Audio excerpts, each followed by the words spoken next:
Hello everyone, আশা করি আপনারা সকলে ভালো রয়েছেন। আপনাদের সকলকে স্বাগত আমাদের এই চ্যানেলের মধ্যে। আজকের ভিডিওটা শুরু করার ১ম এ আপনাদেরকে বলে রাখি, আপনারা যারা আমাদের চ্যানেলটাকে পছন্দ করেন কিংবা আমাদের চ্যানেলটা দেখতে ভালোবাসেন, তারা কিন্তু আমাদের চ্যানেলটাকে লাইক, কমেন্ট, সাবস্ক্রাইব করবেন। কারণ আমরা এই চ্যানেলের মধ্যে গোটা দেশ এবং দুনিয়ার মধ্যে যেসব ঘটনা ঘটে থাকে, সেই সব ঘটনার যে জিওপলিটিক্যাল দিকটা রয়েছে, সেটা কিন্তু আমরা এই চ্যানেলের মাধ্যমে তুলে ধরে থাকি আপনাদের সামনে। তো সেজন্য লাইক, কমেন্ট, সাবস্ক্রাইব করতে ভুলবেন না এবং আজকের ভিডিওটা আমরা চালু করছি। ওকে? আজকের ভিডিওর মূল কথা হচ্ছে যে ভারতের ইকোনমি। দেখুন, ভারতের সাথে আমেরিকার যবে থেকে সংঘর্ষ শুরু হয়েছে, আর্থিকভাবে সংঘর্ষ, তবে থেকে কিন্তু ভারতের ইকোনমি বলা যাচ্ছিল যে টলমলে অবস্থায় থাকবে। যেহেতু আমেরিকার সাথে আমাদের ব্যবসা-বাণিজ্য খুব একটা বড় মাপের হয়ে থাকতো, সেক্ষেত্রে কিন্তু দেখা যেত যে মানে যখন আমেরিকা আমাদের উপর ট্যারিফ লাগিয়েছে, সেই সময় কিন্তু গোটা বিশ্বের মধ্যে যারা বড়, বড় অর্থনীতিবিদ ছিল, তারা কিন্তু বলেই বেড়াচ্ছিল যে ভারতের মধ্যে কিন্তু এই ট্যারিফের কিন্তু প্রচুর পরিমাণের প্রভাব সৃষ্টি হবে। ভারতের উপর ৫০%, ১ম এ ২৫% ট্যারিফ, তার উপরে কিন্তু ৫০% ট্যারিফ লাগানো হয়। কিন্তু যে জিনিসটা আমরা লক্ষ্য করতে পারছি যে ভারতের উপর যত পরিমাণ ট্যারিফ লাগানো হয়েছে, সেই পরিমাণ কিন্তু প্রভাব কিন্তু সেই ট্যারিফ ভারতের মধ্যে তৈরি করতে পারেনি।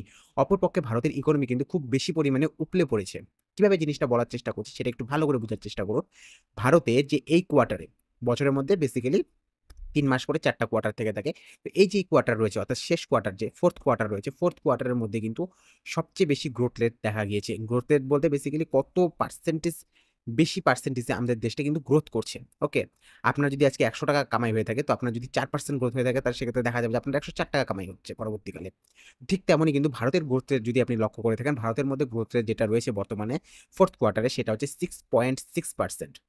6.6% কিন্তু একটা খুব বড় পরিমাণের গ্রোথ রেট। ওকে? যেখানে আপনি যদি গোটা বিশ্বের সাথে আপনি ভারতের তুলনা করে থাকেন, সেক্ষেত্রে দেখবেন যে ভারত কিন্তু অনেকটাই এগিয়ে রয়েছে। কিভাবে এগিয়ে রয়েছে?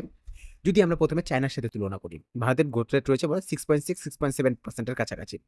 চায়নার গ্রোথ রেট কিন্তু ভারতের তুলনায় কিন্তু কম রয়েছে। ওকে? চায়নার গ্রোথ রেট রয়েছে 4.8%, যেখানে ভারতের 6.6% এর কাছাকাছিতে হিসাবে গ্রোথ হচ্ছে, সেখানে চায়নার গ্রোথ হচ্ছে 4.8% হিসেবে। চায়নাতে গ্রোথ এত কম হচ্ছে কেন? চায়নাতে গ্রোথ কম হওয়ার পিছনে কারণ রয়েছে, সেটা হচ্ছে আমেরিকা। আমেরিকা কিন্তু বর্তমানে চায়নার থেকে জিনিস কিনছে না। আমেরিকা কিন্তু বেশিরভাগ জিনিসপত্র কিনছে ইন্ডিয়ার কাছ থেকে। এতদিন পর্যন্ত ইন্ডিয়ার কাছ থেকে কিনে আনছে। চায়নার ইকোনমিটাকে নষ্ট করার জন্য কিন্তু বেসিক্যালি আমেরিকা কি করে থাকে? আমেরিকা হচ্ছে ইন্ডিয়াকে বেশি ফেভার করে থাকে। এছাড়াও যেসব বড়, বড় ইকোনমিক দেশগুলো রয়েছে, সেসব ইকোনমিক দেশগুলোতে কিন্তু গ্রোথ রেট অতটা বেশি হয় না। যেগুলো ডেভেলপড কান্ট্রি রয়েছে, কান্ট্রি ৩ রকমের হয়। একটা ডেভেলপড কান্ট্রি, যারা এখনো যে আজ পর্যন্ত যদি হিসাব করে থাকি, যারা ডেভেলপ হয়ে গিয়েছে, তাদের ওখানে ডেভেলপড এর কোনো একটা মানে অল্প পরিমাণেরও হবে না এখন বলতে গেলে। ভারতের মতো কান্ট্রি যারা রয়েছে, যেমন ভারত, চায়না রয়েছে, বাংলাদেশ রয়েছে, পাকিস্তান রয়েছে, এরা হচ্ছে basically developing country. Developing country তাদেরকে বলা হয় যারা বেসিক্যালি এখনো ডেভেলপ হচ্ছে, তারা এখনো ডেভেলপ হয়নি। অপরপক্ষে রয়েছে আন্ডার ডেভেলপড কান্ট্রি, যেগুলো এখনো ডেভেলপ হয়নি। যেমন আফ্রিকার কান্ট্রিগুলো, যেখানে কোনো ডেভেলপমেন্টের কোনো নামচিহ্নই নেই। তো ভারতের মতো দেশগুলো যারা ডেভেলপিং ফেজে রয়েছে, যারা ডেভেলপিং থেকে ডেভেলপড ফেজে যাচ্ছে, তারা কিন্তু পুরোপুরিভাবে কিন্তু গ্রোথ রেটের উপর নির্ভর করে। তাদের গ্রোথ রেট বেড়ে যাওয়া কিন্তু একটা খুব ভালো দিক। ভারতের গ্রোথ রেট রয়েছে বর্তমানে 6.6% এর কাছাকাছি। চায়নার গ্রোথ রেট যদি আপনি লক্ষ্য করেন, সেখানে আছে 4.8% এর কাছাকাছি। কারণ চায়না নিজেকে ডেভেলপিং কান্ট্রি বললেও কিন্তু চায়না অনেকটা পরিমাণে ডেভেলপড হয়ে গিয়েছে। ভারতের থেকেও কিন্তু বেশি পরিমাণে ডেভেলপড কারা রয়েছে? চায়না রয়েছে। অপরপক্ষে যদি আসি, গোটা বিশ্বের ডেভেলপ রেট কত? গোটা বিশ্বে কত পার্সেন্ট ডেভেলপিং হারে কিন্তু বৃদ্ধি পাচ্ছে। যদি আপনি গোটা বিশ্বের ডেভেলপ রেট হিসাব করে দেখেন, সেক্ষেত্রে আপনি দেখতে পারবেন 3.2% এর কাছাকাছি কিন্তু গোটা বিশ্বের মধ্যে ডেভেলপ রেট রয়েছে। ওকে? কারণ গোটা বিশ্ব কি হচ্ছে, গোটা বিশ্বের যদি অর্থনীতি দেখি, সেটা হচ্ছে 3.2% এর কাছাকাছি করে বৃদ্ধি পাচ্ছে। ওকে? এবার আমরা চলে আসি আমেরিকার ক্ষেত্রে। আমেরিকা কত পার্সেন্ট করে বাড়ছে? দেখুন, আমেরিকার ডেভেলপমেন্ট যে রয়েছে, আমেরিকার যে অর্থনীতি রয়েছে, তা একদম মানে নিচু পর্যায়ে পড়ে গিয়েছে। আমেরিকার কাছে যত টাকা রয়েছে, তার থেকেও বেশি তার কাছে কর্জা রয়েছে, ডেপ্থ রয়েছে। আমেরিকার যদি আজকে বর্তমানে ধরা যায় যে আমেরিকার জিডিপি কত রয়েছে, তো ২০ ট্রিলিয়ন থেকে ২৫ ট্রিলিয়নের কাছাকাছি আমেরিকার জিডিপি রয়েছে। বাট আমেরিকার কাছে ডেপ্থ কত রয়েছে কিংবা ঋণ কত রয়েছে? $৩৪ ট্রিলিয়ন।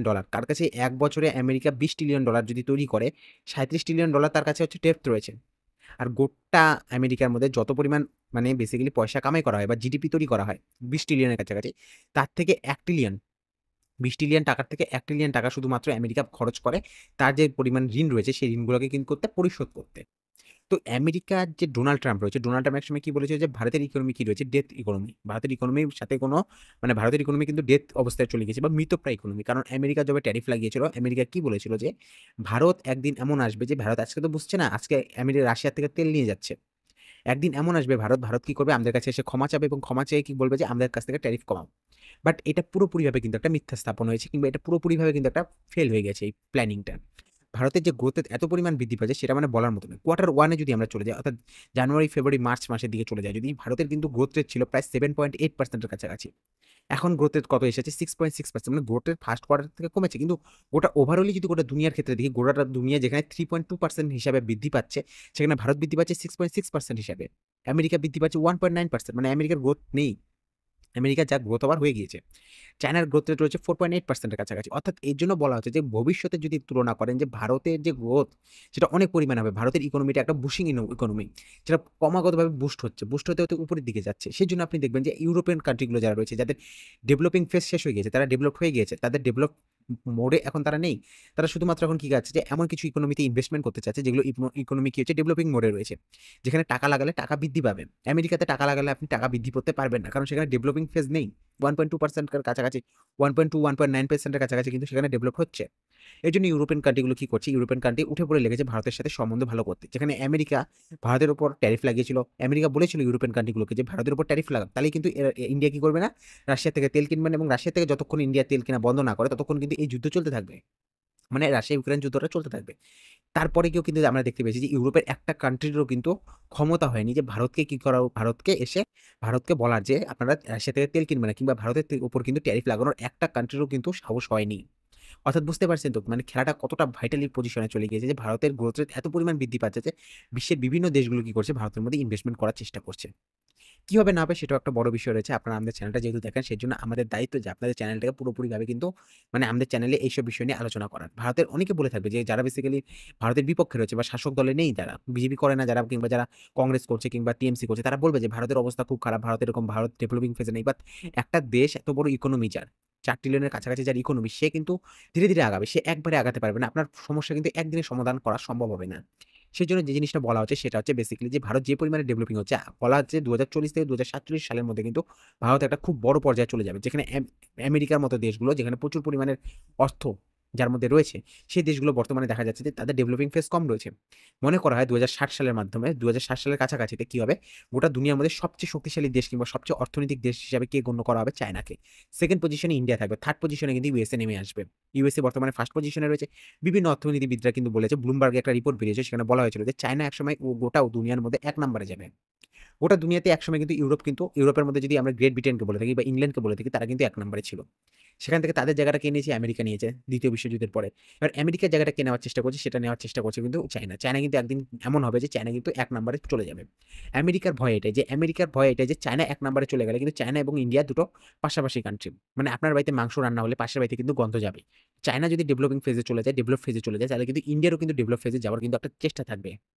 তো ফার্স্ট পজিশনে যদি চায়না চলে যায়, সেকেন্ড পজিশনে ইন্ডিয়া থাকে, এবং চায়না এবং ইন্ডিয়া যদি বন্ধুত্ব হয়ে যায়, তাহলে কিন্তু আমেরিকার খাওয়া কিন্তু বন্ধ হয়ে যাবে। কি হবে না হবে সেটা একটা দেখার বিষয়। আপনারা আমাদের চ্যানেলটা দেখতে থাকবেন। দেখা হবে আপনাদের সাথে অন্য একটা ভিডিওতে। Have a good day. Bye, by.